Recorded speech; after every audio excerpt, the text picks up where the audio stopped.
আচ্ছা, আমরা এখন যেটা করব সেটা হচ্ছে 1919 থেকে 1935 এই যে পার্টটা আমরা করেছিলাম, এই পার্টের পার্ট 4 বলতে পারো, যেটা কেবলমাত্র দুটো মুভমেন্ট নিয়ে কাজ করা হয়েছে। একটা হচ্ছে non cooperative movement in detailed, আর civil disobedient movement in detailed.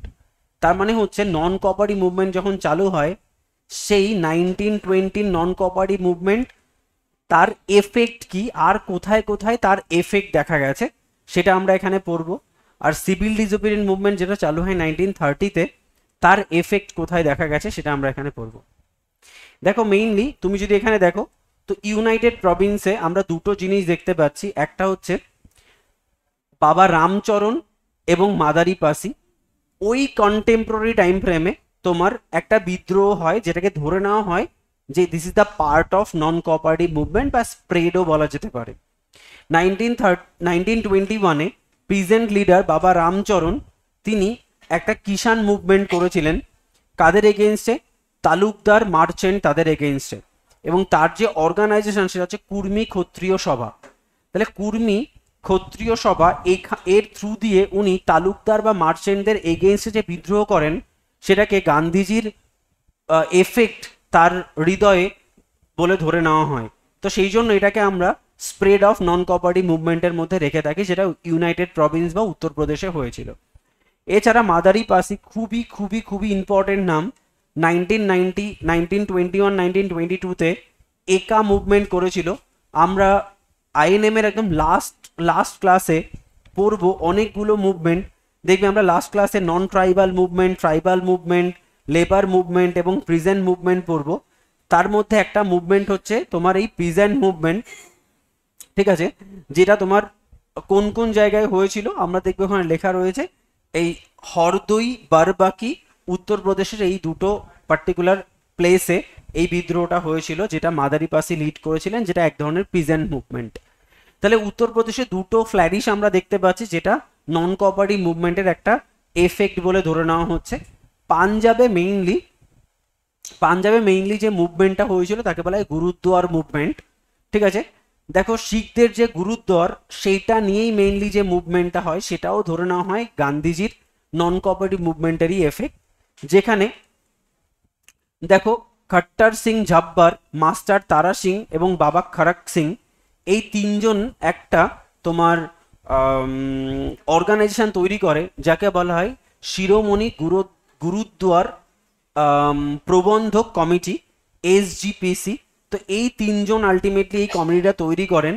এবং এই যে মুভমেন্টটা, এই মুভমেন্টটাকে বলা হয় আকালি মুভমেন্ট। এটাও পরীক্ষায় কোশ্চেন দেয় যে আকালি মুভমেন্ট কখন হয়, 1921, 1925-এ, যাকে আমরা গুরুদ্বার রিফর্ম মুভমেন্টও বলে থাকি। দেখো, এই সময় কি করা হয়, এই সময় এই শিখদের যেটা গুরুদ্বার, সেটাকে তোমার খ্রিস্টান যাজকদের জন্য ছেড়ে দেওয়া হয়, যে তোমরা এটাকে কন্ট্রোল করো, শিখদের এই পুরো জিনিসটা তুমি রিফর্ম ইত্যাদি চালু করো। কিন্তু আলটিমেটলি এই জিনিসটা শিখরা কখনোই চায়নি যেটা তাদের থেকে অন্য কারো হাতে চলে যেতে পারে, খ্রিস্টান যাজকদের হাতে যাক সেটা চায়নি। এবং তারা এই যে বিদ্রোহটা করে তোমার ব্রিটিশদের এবং খ্রিস্টান যাজকদের এগেনস্টে, সেই মুভমেন্টটার নাম হচ্ছে আকালি মুভমেন্ট। বাংলাতেও ঘটেছিল চিত্তরঞ্জন দাস। এবং তোমরা জানো চিত্তরঞ্জন দাস, এটা পরীক্ষায় কোশ্চেন দেয়, he was the first leader who was arrested during non cooperative movement. তাহলে চিত্তরঞ্জন দাসের যে মুভমেন্ট সেটা হয় কবে, 1923-তে বা 1922-23-তে। তাই এটাও ডেফিনেটলি এই কন্টেম্পোরারি টাইম ফ্রেম, এবং তাকে প্রথম গ্রেফতার করা হয়েছিল নন কোঅপারেটিভ মুভমেন্টের টাইম ফ্রেমে। অন্ধ্রপ্রদেশের তুমি এই নামটা নিশ্চয়ই জানবে, আল্লারি সীতারাম রাজ্জু রেবেলিয়ান 1922-24-এ হয়েছিল, যেটা অন্ধ্রপ্রদেশের ডেল্টা এরিয়াতে হয়েছিল, যাকে আমরা রামফা মুভমেন্ট বলে থাকি, ঠিক আছে। সেম আমরা লাস্ট আইএনএম এর চ্যাপ্টারে পড়বো বিভিন্ন প্রিজেন্ট মুভমেন্ট বা নন ট্রাইবাল মুভমেন্ট, সেটাও কিন্তু ব্রিটিশদের এগেইনস্টে যে বিদ্রোহটা হয় অন্ধ্রপ্রদেশে, সেটাও কিন্তু তোমার নন কোঅপারেটিভ মুভমেন্টের পার্ট বলে গণ্য করা হয়। মহারাষ্ট্রে কি নন কোঅপারেটিভ মুভমেন্টটা তুলনামূলকভাবে উইক ছিল, এটাও তোমার জানতে হবে। আচ্ছা, যতটা আমাদের নন কোঅপারেটিভ মুভমেন্ট ফ্ল্যারিশ করেছিল, ততটা আমাদের সিভিল ডিসোবিডিয়েন্ট মুভমেন্ট ফ্ল্যাশ করেনি বলে মনে হয়। বাট অ্যাকচুয়ালি সিভিল ডিসোবিডিয়েন্ট মুভমেন্টে অ্যাক্টিভ পার্টিসিপেন্ট অনেক বেশি ছিল। নন কোঅপারেটিভ মুভমেন্টে পার্টিসিপেন্ট কম ছিল, আর আঞ্চলিক পার্টিসিপেন্ট অনেক বেশি ছিল, আলাদা আলাদা বিদ্রোহ হয়েছিল, বাট সিভিল ডিসোবিডিয়েন্ট মুভমেন্টের বিদ্রোহটা একসাথে হয়েছিল, সেই জন্য ওর সাইড বিদ্রোহটা একটু কম আমরা পাই। ঠিক আছে, আচ্ছা এখানে বলা হচ্ছে তোমার চিটাগং। তো চিটাগং তো তোমরা সবাই জানো কোথায় চিটাগং, বাংলাদেশে। 1930 13th April Surya Sen master দান আমরা সবাই জানি। চিটাগাং আর্মারি রেইড আমরা নিশ্চয়ই যখন পড়ছিলাম কি বলে ওটাকে রেভলিউশনারি অ্যাক্টিভিটিস, সেই সময় আমরা সূর্য সেনের সম্পর্কে পড়েছি। ওনাকে কবে মৃত্যুদণ্ড দেওয়া হয়? 1934-এ। তাহলে সূর্য সেন চিটাগংয়ের আর্মারি রেইডসের জন্য দায়ী, এবং তার মেইন উদ্যোক্তা কে ছিলেন, তার মেইন শীর্ষা কে ছিলেন? প্রীতিলতা ওয়েদেদার। তো এরপরে দেখো পেশোয়ার, খান আব্দুল গফফার খান। আমরা দেখেছি civil movement North East Frontier প্রভিন্সে তোমার খান আব্দুল গফফার খান লিড করেছিল, এবং তার বাহিনীর নাম ছিল কি? খুদাই খিদমতগার, লাল কুর্তা বাহিনী, রেড শার্ট পরতো বলে 1930 টাইম ফ্রেমে। দেখো সোলাপুরেও এর মুভমেন্ট দেখা গেছে। ধর্ষণা, এটা খুবই গুরুত্বপূর্ণ একটা টাইম ফ্রেম, এই ডেটটাও লাগবে 21 মে 1930। ধর্ষণা একটা সল্ট হাউসে তোমার সরোজিনী নাইডু, এই নামটা খুবই গুরুত্বপূর্ণ।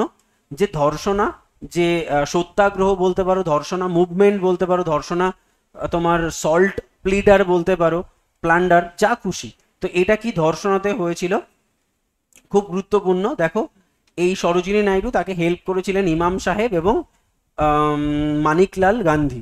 এনরা কি করেছিলেন, ওখানে একটা সল্ট হাউসে, যেহেতু লবণ আইন ভঙ্গ করা নিয়ে গল্প, তাহলে লবণ ঘরকেই অ্যাটাক করা হবে, তো স্টোর করা ছিল লবণ, সেটাকে অ্যাটাক করে সেটাকে আলটিমেটলি তোমার বিদ্রোহ করে কি ধর্ষণাতে সরোজিনী নাইডু।